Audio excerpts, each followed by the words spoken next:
Class 7th history chapter number 6 नगर, व्यापारी और शिल्पी जन। एक मध्ययुगीन नगर की यात्रा पर आया कोई यात्री उस नगर के बारे में कैसी आकांक्षाएं रखता होगा, यह इस बात पर निर्भर करता है कि वह नगर किस प्रकार का था। क्या वह एक मंदिर नगर था या एक प्रशासनिक केंद्र, एक वाणिज्यिक शहर, एक पत्तन नगर अथवा किसी अन्य प्रकार का शहर था। वस्तुतः कई नगर तो एक साथ अनेक प्रकार के थे। वे प्रशासनिक नगर तथा मंदिर नगर होने के साथ साथ वाणिज्यिक कार्यकलापों और शिल्प उत्पादन के केंद्र भी थे।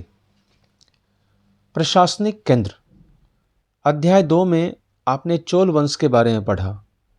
आइए हम अपनी कल्पना के घोड़े पर सवार होकर चोल राजाओं की राजधानी तंजावुर, जैसा कि वह 1000 वर्ष पहले था, की यात्रा पर चलें। वर्ष में 12 महीने बहने वाली कावेरी नदी इस सुंदर नगर के पास बहती है। राजा राजराज चोल द्वारा निर्मित राजराजेश्वर मंदिर की घंटियां बजती हुई सुनाई देती हैं। लोग नगर के वास्तुकार कुंजर मल्लन, राजराज पेरुथच्चन की वास्तुकला की प्रशंसा करते हुए नहीं थकते। हमें वास्तुकार का नाम इसलिए पता है क्योंकि उसने गर्व से अपने नाम को मंदिर की दीवार पर उत्कीर्ण किया। मंदिर के भीतर एक विशाल शिवलिंग स्थापित है। इस मंदिर के अलावा नगर में अनेक राजमहल हैं, जिनमें कई मंडप बने हुए हैं। राजा लोग इन मंडपों में अपना दरबार लगाते हैं।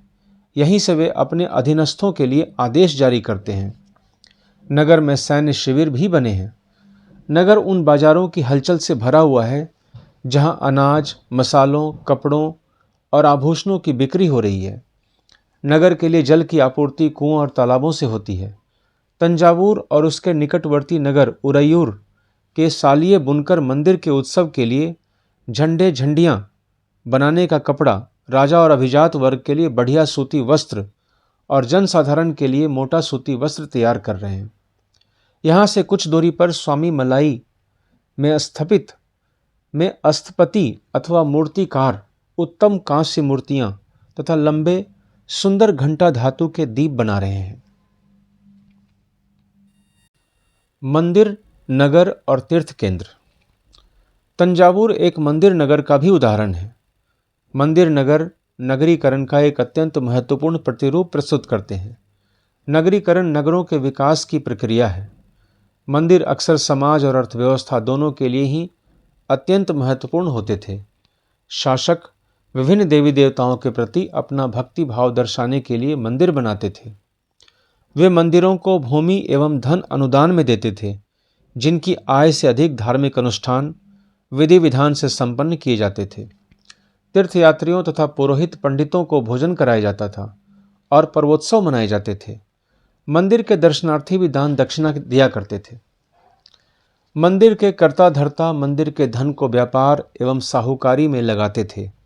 शनैः शनैः समय के साथ बड़ी संख्या में पुरोहित, पुजारी, कामगार, शिल्पी, व्यापारी आदि मंदिर तथा उसके दर्शनार्थियों एवं तीर्थयात्रियों की आवश्यकताओं को पूरा करने के लिए मंदिर के आसपास बसते गए। इस प्रकार मंदिर नगरों का विकास हुआ। इस रीति से मंदिरों के चारों ओर अनेक नगरों का आविर्भाव हुआ, जैसे मध्य प्रदेश में भिल्ल-स्वामिन, भिलसा या विदिशा, और गुजरात में सोमनाथ। कुछ अन्य महत्वपूर्ण मंदिर नगर तमिलनाडु में कांचीपुरम तथा मदुरै और आंध्र प्रदेश में तिरुपति है। तीर्थस्थल भी धीरे धीरे नगरों के रूप में विकसित हो गए।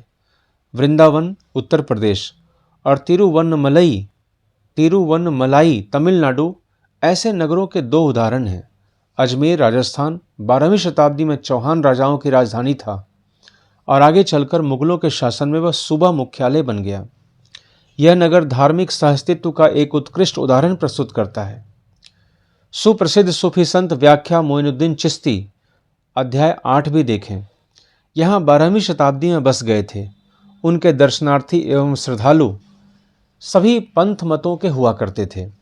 अजमेर के पास ही पुष्कर सरोवर है, जहाँ प्राचीन काल से ही तीर्थयात्री आते रहे हैं। छोटे नगरों का संजाल। 8वीं शताब्दी से ही उपमहाद्वीप में अनेक छोटे छोटे नगरों का संजाल सा बिछने लगा था। संभवतः उनका प्रादुर्भाव बड़े बड़े गांवों से हुआ था। उनमें आमतौर पर एक मंडपिका, बाद में जिसे मंडी कहा जाने लगा, होती थी, जहां आसपास के गांव वाले अपनी उपज बेचने के लिए लाते थे। उनमें ऐसी गलियां थीं जहां दुकान एवं बाजार थे, जिन्हें हट, बाद में हाट कहा जाता था। इसके अलावा भिन्न भिन्न प्रकार के कारीगरों तथा शिल्पियों, जैसे कुम्हारों, तेलियों, शक्कर बनाने वालों, ताड़ी बनाने वालों, सुनारों, लोहारों, पत्थर तोड़ने वालों आदि के अलग अलग बाजार होते थे। कुछ व्यापारी तो नगर में अस्थायी रूप से बसकर अपना कारोबार करते थे, जबकि कुछ अन्य व्यापारी नगर नगर घूमकर क्रय विक्रय किया करते थे। आसपास और दूर दराज के व्यापारी इन नगरों में स्थानीय उपज खरीदने और दूरवर्ती स्थानों के उत्पाद जैसे घोड़े, नमक, कपूर, केसर, पानी, सुपारी और काली मिर्च जैसे मसाले बेचने के लिए आते थे। आमतौर पर कोई सामंत यानी परवर्ती काल का जमींदार इन नगरों में या इनके आसपास किलेबंदी कर महल बना लेते थे। ऐसे सामंत व्यापारियों, शिल्पकारों तथा उनके व्यापार की वस्तुओं पर कर लगाते थे और कभी कभी इन करों के संग्रहण का अधिकार उन स्थानीय मंदिरों को प्रदान कर देते थे, जिनका निर्माण स्वयं उनके द्वारा या धनाढ्य व्यापारियों द्वारा कराया गया होता था। ऐसे अधिकारों का उल्लेख अभिलेखों में किया गया है, जो आज भी पाए जाते हैं। मानचित्र 1। मध्य और दक्षिण भारत में व्यापार और शिल्पकारी उत्पादन के कुछ प्रमुख केंद्र। आपके मत में लोग तंजावुर को एक महान नगर क्यों मानते थे? कांसा, घंटा धातु और लुप्त मोम तकनीक। कांसा एक मिश्र धातु होती है जो तांबे और रांगे, टिन के मेल से बनती है। घंटा धातु में रांगे का अनुपात किसी भी अन्य किस्म के कांसे से अधिक होता है। यह घंटे जैसी ध्वनि उत्पन्न करती है। चोलकालीन कांस्य मूर्तियां अध्याय 2 देखें, लुप्त मोम तकनीक से बनाई जाती थी। इस प्रविधि के अंतर्गत सर्वप्रथम मोम की एक प्रतिमा बनाई जाती थी। इसे चिकनी मिट्टी से पूरी तरह लीप कर सूखने के लिए छोड़ दिया जाता था। जब वह पूरी तरह सूख जाती थी तो उसे गर्म किया जाता था और उसके मिट्टी के आवरण में एक छोटा सा छेद बनाकर उस छेद के रास्ते सारा पिघला हुआ मोम बाहर निकाल लिया जाता था। फिर चिकनी मिट्टी के खाली सांचे में उसी छेद के रास्ते पिघली हुई धातु भर दी जाती थी। जब वह धातु ठंडी होकर ठोस हो जाती थी तो चिकनी मिट्टी के आवरण को सावधानीपूर्वक हटा दिया जाता था और उसमें से निकली प्रतिमा को साफ करके चमका दिया जाता था। आपके विचार से इस प्रविधि के प्रयोग के क्या क्या लाभ थे? चित्र 1। कांस्य मूर्ति, जिसमें कृष्ण को नाग राक्षस कालिया को काबू में करते दिखाया गया है।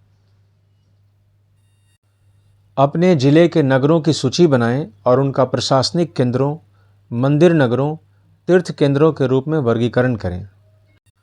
बाजारों पर कर। यह राजस्थान से प्राप्त एक 10वीं शताब्दी के अभिलेख का सारांश है, जिसमें वे शुल्क दिए गए हैं जो मंदिर प्राधिकारियों द्वारा वस्तुओं के रूप में वसूल किए जा सकते हैं।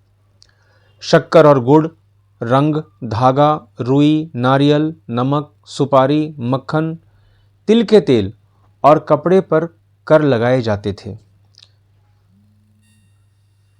इसके अलावा व्यापारियों पर, धातु की चीजें बेचने वालों, आसवकों, तेल, पशु चारे और अनाज के बोरों पर भी कर लगाए जाते थे।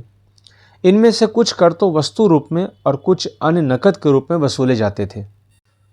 आज बाजार पर लगने वाले करों के बारे में कुछ और जानकारी प्राप्त कर इन्हें कौन इकट्ठा करता है, वे किस प्रकार वसूल किए जाते हैं और उनका प्रयोग किस काम के लिए होता है। बड़े और छोटे व्यापारी। व्यापारी कई प्रकार के हुआ करते थे। उनमें बंजारे लोग, देखिए अध्याय 7, भी शामिल थे। कई व्यापारी, विशेष रूप से घोड़ों के व्यापारी, अपने संघ बनाते थे जिनका एक मुखिया होता था और वह मुखिया उनकी ओर से घोड़े खरीदने के इच्छुक योद्धाओं से बातचीत करता था। चूंकि व्यापारियों को अनेक राज्यों तथा जंगलों से होकर गुजरना पड़ता था, इसलिए वे आमतौर पर काफिले बनाकर एक साथ यात्रा करते थे और अपने हितों की रक्षा के लिए व्यापार संघ, गिल्ड बनाते थे। दक्षिण भारत में 8वीं शताब्दी और परवर्ती काल में अनेक ऐसे संघ थे।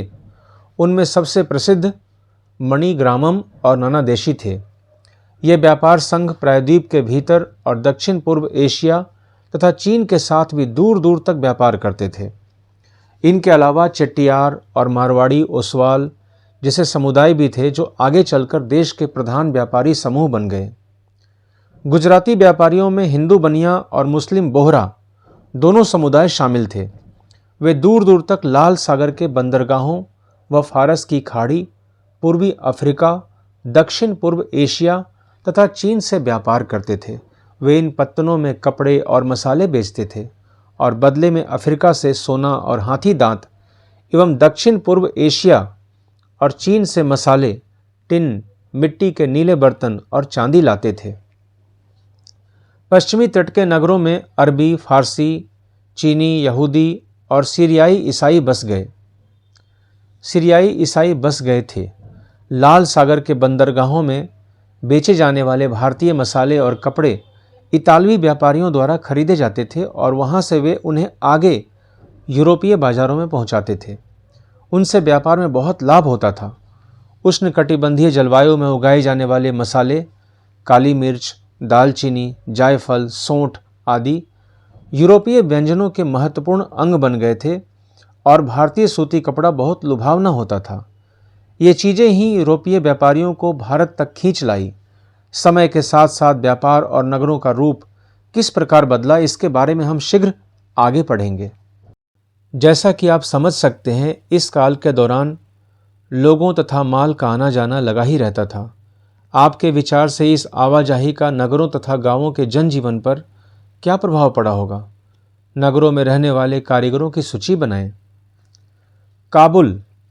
काबुल अपने पहाड़ी और विषम भूदृश्य के साथ 16वीं शताब्दी से राजनीतिक और वाणिज्यिक दृष्टि से महत्वपूर्ण बन गया। काबुल और कांधार सुप्रसिद्ध रेशम मार्ग से जुड़े हुए थे। साथ ही घोड़ों का व्यापार भी मुख्य रूप से इसी मार्ग से होता था। 17वीं शताब्दी में हीरों के एक सौदागर जो बेप्टिस्टे टैवर्नियर ने अनुमान लगाया था कि काबुल में घोड़ों का व्यापार प्रति वर्ष 30,000 रुपयों का होता था, जो उन दिनों में एक बड़ी भारी रकम समझी जाती थी। काबुल से मेवे, खजूर, गलीचे, रेशमी कपड़े और ताजे फल ऊँटों पर लाद कर लाए जाते थे और उपमहाद्वीप तथा अन्य भागों में बेचे जाते थे। इसके अलावा गुलाम भी बिक्री के लिए लाए जाते थे। नगरों में शिल्प। बीदर के शिल्पकार तांबे और चांदी में जड़ाई के काम के लिए इतने अधिक प्रसिद्ध थे कि इस शिल्प का नाम ही बीदरी पड़ गया। पांचाल अर्थात विश्वकर्मा समुदाय, जिसमें सुनार, कसेरे, लोहार, राजमिस्त्री और बढ़ई शामिल थे, मंदिरों के निर्माण के लिए आवश्यक थे। इसके अलावा वे राजमहलों, बड़े बड़े भवनों, तालाबों और जलाशयों के निर्माण में भी अपनी महत्वपूर्ण भूमिका अदा करते थे। इसी प्रकार सालियार या कैक्कोलार जैसे बुनकर भी समृद्धिशाली समुदाय बन गए थे और वे मंदिरों को भारी दान दक्षिणा दिया करते थे। वस्त्र निर्माण से संबंधित कुछ अन्य कार्य जैसे कपास को साफ करना, कातना और रंगना भी स्वतंत्र व्यवसाय बन गए थे, जिनके लिए विशेषज्ञता की आवश्यकता होती थी। शहरों के बदलते हुए भाग्य। कई शताब्दियों के लंबे समय में अहमदाबाद गुजरात जैसे कुछ नगर बड़े व्यापारिक केंद्रों के रूप में विकसित हो गए, लेकिन तंजावुर जैसे कुछ अन्य नगर पहले की अपेक्षा विस्तार तथा महत्व की दृष्टि से सिकुड़ गए। इसी काल में पश्चिम बंगाल में भागीरथी नदी के तट पर स्थित मुर्शिदाबाद रेशमी वस्त्रों के प्रमुख केंद्र के रूप में उभरा था। वह 1704 ईस्वी में बंगाल की राजधानी बन गया, लेकिन इसी शताब्दी के दौरान उसका सितारा डूब गया, क्योंकि वहाँ के बुनकर इंग्लैंड की मिलों से बनकर आए सस्ते कपड़े के साथ प्रतियोगिता में टिक न सके। हम्पी, मसूलीपट्टनम और सूरत। नज़दीक से एक नज़र। हम्पी की वास्तुकला का सौंदर्य। हम्पी नगर कृष्णा और तुंगभद्रा नदियों की घाटी में स्थित है। यह नगर 1336 में स्थापित विजयनगर साम्राज्य का केंद्र स्थल था।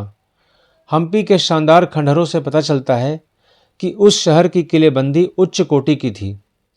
किले की दीवारों के निर्माण में कहीं भी गारे चूने जैसे किसी भी जोड़ने वाले मसाले का प्रयोग नहीं किया गया था और शिलाखंडों को आपस में फंसाकर गूंथा गया था।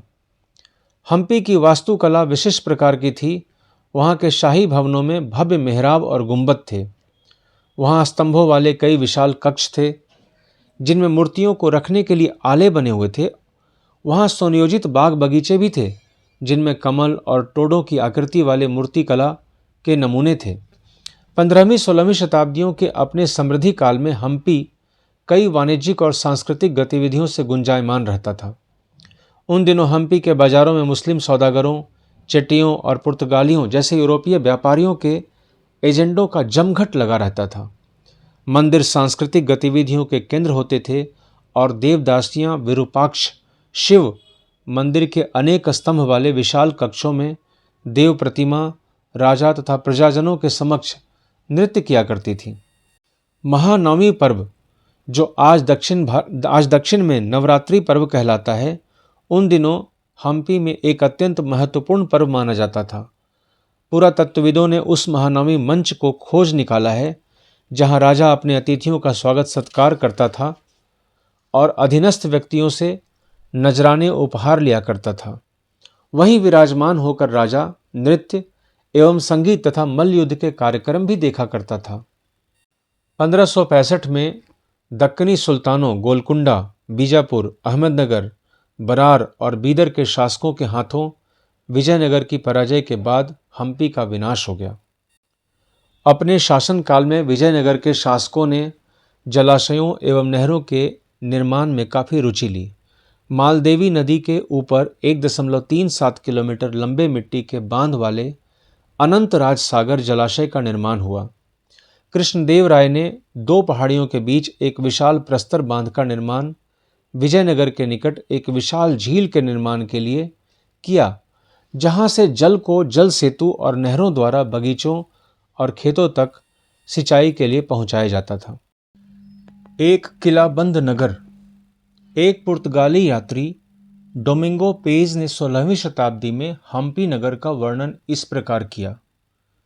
गोवा से आने वाले लोग जिस प्रवेश द्वार से गुजरते हैं, उस द्वार के भीतर राजा ने एक अत्यंत सुदृढ़ प्राचीरबद्ध नगर बसा रखा है, जो दीवारों और बुर्जों से सुरक्षित है। ये दीवारें अन्य नगरों की दीवारों जैसी नहीं हैं, बल्कि बहुत मजबूत राजगिरी का ऐसा नमूना है जो अन्य भागों में बहुत कम देखने को मिलेगा। उसके भीतर उसी रीति से बनाए गए भवनों की अत्यंत सुंदर कतारें हैं, जिनकी छतें सपाट चपटी हैं। आपके विचार से यही नगर किलेबंद क्यों था? सूरत, पश्चिम का प्रवेश द्वार।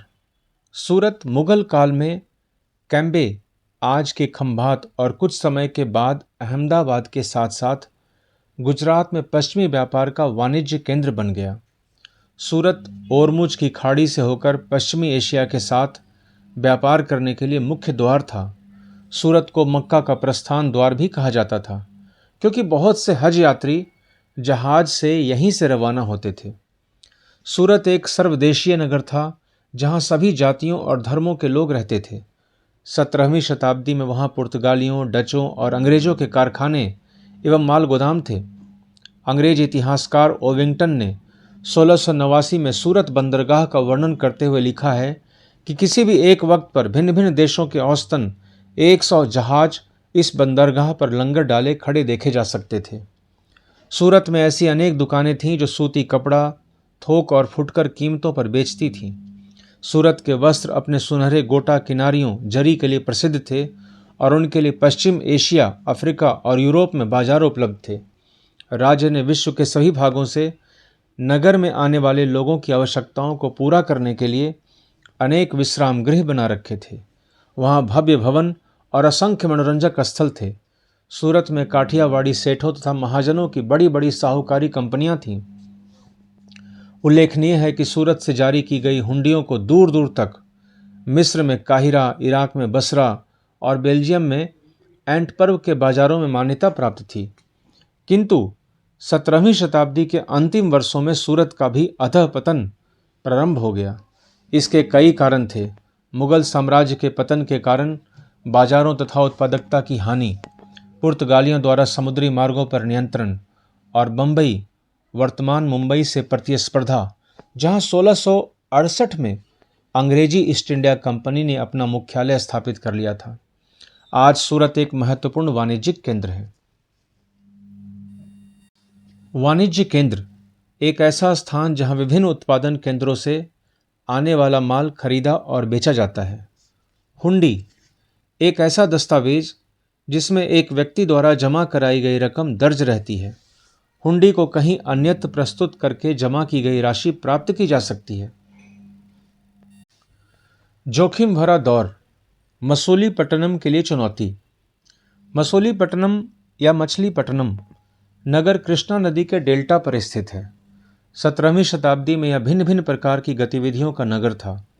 हॉलैंड और इंग्लैंड दोनों देशों की ईस्ट इंडिया कंपनियों ने मसूलीपट्टनम पर नियंत्रण प्राप्त करने का प्रयत्न किया, क्योंकि तब तक वह आंध्र तट का सबसे महत्वपूर्ण पत्तन बन गया था।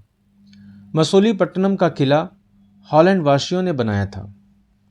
गोलकुंडा के कुतुबशाही शासकों ने कपड़ों, मसालों और अन्य चीज़ों की बिक्री पर शाही एकाधिकार लागू किया, जिससे कि वहाँ का व्यापार पूरी तरह ईस्ट इंडिया कंपनी के हाथों में न चला जाए। विभिन्न व्यापारी समूहों, गोलकुंडा के कुलीन वर्गों, फारसी सौदागरों, तेलुगु, कोमटी, चेट्टियार और यूरोपीय व्यापारियों ने नगर को घनी आबादी वाला और समृद्धिशाली बना दिया। जब मुगलों ने गोलकुंडा तक अपनी शक्ति बढ़ा ली तो उनके प्रतिनिधि सूबेदार मीर जुमला ने, जो कि स्वयं एक सौदागर था, हॉलैंड वासियों और अंग्रेज़ों को आपस में भिड़ाना शुरू कर दिया। 1686-87 में मुगल बादशाह औरंगजेब ने गोलकुंडा को मुगल साम्राज्य में मिला लिया। अब यूरोपीय कंपनियों के सामने अन्य विकल्प ढूंढने की समस्या आ खड़ी हुई। कंपनी की नई नीति के अंतर्गत केवल इतना ही पर्याप्त नहीं था कि पत्तन भीतरी प्रदेश के उत्पादन केंद्रों के साथ संबंध बनाए रखे, बल्कि इस बात की भी आवश्यकता महसूस की गई कि कंपनी के नए केंद्र एक साथ राजनीतिक, प्रशासनिक तथा वाणिज्यिक भूमिकाएं भी अदा करें। जब कंपनी के व्यापारी बम्बई, वर्तमान मुंबई, कलकत्ता, वर्तमान कोलकाता और मद्रास, वर्तमान चेन्नई चले गए, तब मसूलीपट्टनम अपने व्यापार और समृद्धि दोनों ही खो बैठा और 18वीं शताब्दी के दौरान उसका अधःपतन हो गया और आज वह एक छोटे से जीर्ण शीर्ण नगर से अधिक कुछ भी नहीं है। मछुआरों का एक गरीब नगर। अंग्रेजी ईस्ट इंडिया कंपनी के एक गुमास्ते विलियम मैथवर्ड ने 1620 ईस्वी में इन शब्दों में मसूलीपट्टनम का वर्णन किया था। यह गोलकुंडा का एक मुख्य पत्तन है जहां परम पूज्य ईस्ट इंडिया कंपनी अपना एजेंट रखती है। यह एक छोटा नगर है, पर घना बसा हुआ, बिना किसी चारदीवारी के और खराब तरीके से बना हुआ। नहीं, यह अच्छी जगह स्थित है। इसके सभी जल स्रोत खारे पानी के हैं। पहले यह एक गरीब मछुआरा नगर था। आगे चलकर यहाँ जहाज़ों के लिए लंगर डालने की सुविधा हो गई, जिससे व्यापारी लोग यहाँ रहने लगे और चूंकि हमारे तथा हॉलैंड के निवासी यहाँ इस तट पर आते जाते रहते हैं, यह उनके लिए निवास की व्यवस्था करता है। अंग्रेज़ों और हॉलैंड वासियों ने मसूलीपट्टनम में अपनी बस्तियां बसाने का निर्णय क्यों लिया? गुमास्ता यूरोपीय ट्रेडिंग कंपनी की व्यापारिक गतिविधियों के प्रभारी अधिकारी। नए नगर और व्यापारी। 16वीं और 17वीं शताब्दियों में यूरोप के देश व्यापारिक उद्देश्यों से मसालों और कपड़ों की तलाश में लगे हुए थे, जो यूरोप और पश्चिमी एशिया दोनों जगह लोकप्रिय हो गए थे। अंग्रेज़ों, हॉलैंड वासियों और फ्रांसीसियों ने पूर्व में अपनी वाणिज्यिक गतिविधियों का विस्तार करने के लिए अपनी अपनी ईस्ट इंडिया कंपनी बनाई। प्रारंभ में तो मुल्ला अब्दुल गफूर और वीरजी बोरा जैसे कुछ बड़े भारतीय व्यापारियों ने, जिनके पास बड़ी संख्या में जहाज़ थे, उनका मुकाबला किया, किंतु यूरोपीय कंपनियों ने समुद्री व्यापार पर अपना नियंत्रण स्थापित करने के लिए अपनी नौ शक्ति का प्रयोग किया और भारतीय व्यापारियों को अपने एजेंट के रूप में कार्य करने के लिए मजबूर कर दिया। अंततः अंग्रेज उपमहाद्वीप में सर्वाधिक सफल वाणिज्यिक एवं राजनीतिक शक्ति के रूप में उभरकर स्थापित हो गए।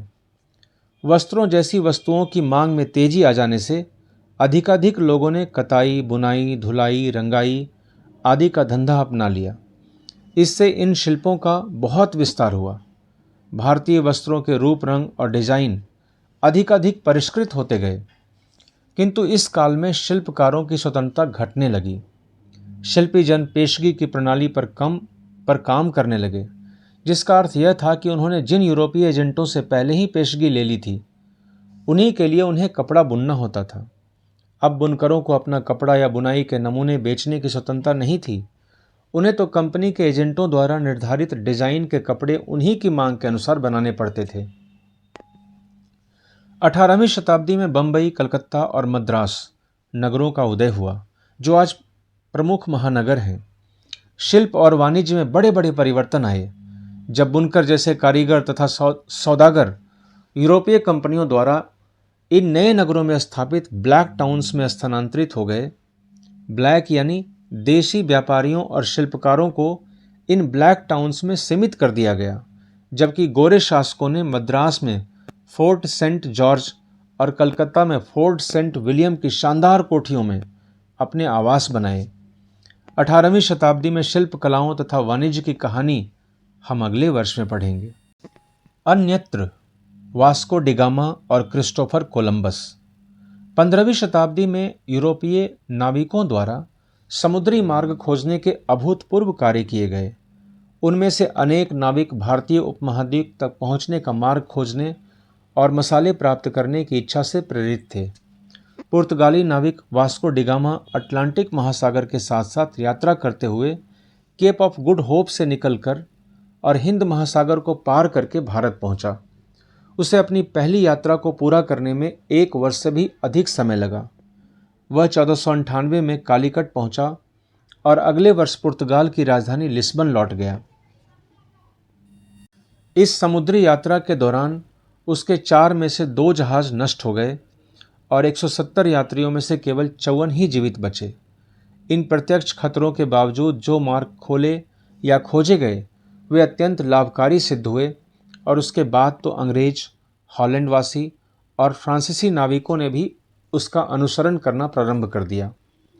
भारत पहुंचने के लिए समुद्री मार्गों की खोज का एक अन्य सुपरिणाम निकला, जिसकी किसी को आशा नहीं थी। एक इटली वासी क्रिस्टोफर कोलंबस ने भारत पहुंचने का मार्ग खोजने के लिए अटलांटिक महासागर को पार करके पश्चिम की ओर यात्रा करने का निश्चय किया। उसका सोचना था कि चूंकि पृथ्वी गोल है, इसलिए वह पश्चिम की ओर से ही भारत पहुंच सकता है। वह 1492 में वेस्टइंडीज के तट पर पहुंचा। वेस्टइंडीज का नाम इसी भ्रांति के कारण पड़ा। उसके पीछे स्पेन और पुर्तगाल के नाविक और विजेता भी वहां आते रहे और उन्होंने मध्य और दक्षिणी अमेरिका के बड़े बड़े भागों को अपने कब्जे में कर लिया और अक्सर उन प्रदेशों की पहले वाली बस्तियों को नष्ट कर दिया। कल्पना करें, आप 17वीं शताब्दी में सूरत से पश्चिमी एशिया की यात्रा करने की योजना बना रहे हैं। इस संबंध में आप कैसी तैयारियां करेंगे? बीज शब्द: मंदिर, नगर, नगरीकरण, विश्वकर्मा, वाणिज्य केंद्र, ब्लैक टाउन,